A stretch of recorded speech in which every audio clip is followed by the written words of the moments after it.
I grew up in Carmel by the Sea, a small, peaceful coastal town in California. The kind of place that feels like a dream. Quiet streets with cute little houses, the sound of the ocean always in the background, foggy mornings that make everything look soft. Our home was surrounded by pine trees and colorful flowers. It felt safe, far away from the rest of the world. My father, Adam, owned a popular seafood restaurant by the beach. People drove from far away just to eat there. He took care of himself, went to the gym almost every day, ate healthy, stayed strong. Even though he was almost 50, he looked much younger. Tall, broad shoulders, toned arms, the kind of build that made people notice him without him trying. At work he was firm and sure of himself, but at home he was always gentle with me and my mom. My mother, Ella, was a literature teacher at the high school.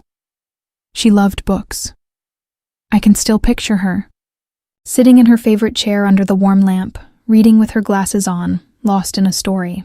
She was the one who taught me how to feel things deeply, how to be kind, how to be honest with myself. From when I was very small until I was grown up, both of my parents gave me so much love. They protected me, listened to me, made me feel like I was the most important person in their world.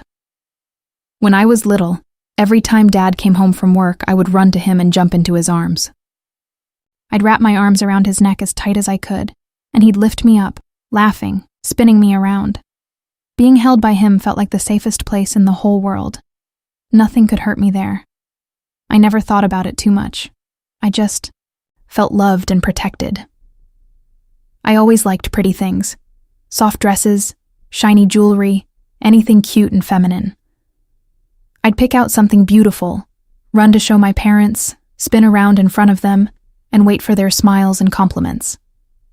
Even the smallest "you look so pretty" made me feel like the happiest girl alive. Even when I got older, some things didn't change. After dinner, when we watched TV together, I would still sit on Dad's lap sometimes. He'd hold me close, arms around me, warm and steady. Those moments felt normal, comforting. I never wanted them to stop. But slowly something started to feel different. When I hugged him or sat on his lap, there was a tiny pause before he hugged me back. Sometimes his arms held me a little tighter than before. The way he looked at me changed too. Not just the warm, fatherly love I was used to, but something else mixed in. Something quiet, confused, almost hidden. My heart would beat faster in those moments. A small voice inside me said something wasn't right, but I pushed it away. I told myself I was imagining things. Still, that strange feeling never really went away. It stayed like a shadow. Dad stayed in great shape because of the gym. Strong, fit, full of energy. He wasn't just my dad. He was someone I looked up to. When he walked by or smiled at me, I felt this warm feeling, but lately that feeling had changed. It wasn't only a daughter's admiration anymore. Sometimes I found myself looking at him longer than I should, noticing things I never noticed before. Being near him made me feel something confusing, something I couldn't name. Then one afternoon, everything shifted. I came home from school, saw Dad sitting on the couch watching TV like always. Without thinking, I went over and sat on his lap the way I used to.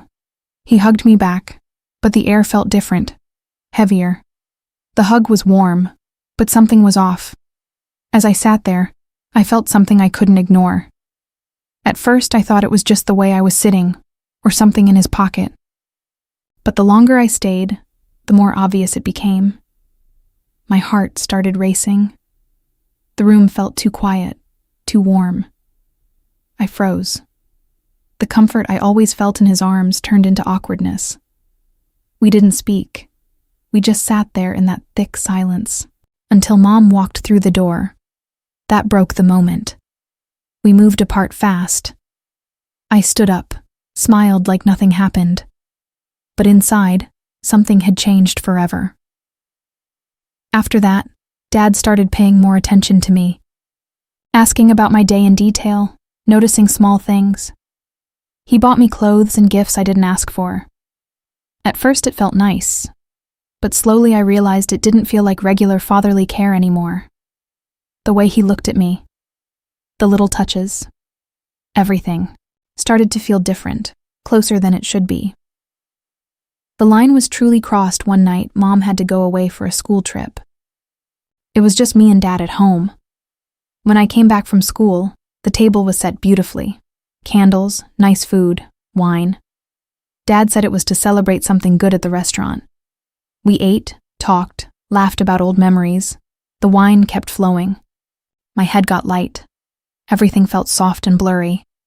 We sat closer. Words came out that I never would have said if I was sober. Quiet questions that meant more than they should. Dad looked at me for a long time, then answered softly. Our eyes met, and time stopped. What happened next crossed every boundary. Touches turned into embraces. Hesitation disappeared. That night, we gave in to something that had been building for too long. When Mom came back the next day, we acted normal. Smiled, talked, ate breakfast together like always. But between us, there was a secret now.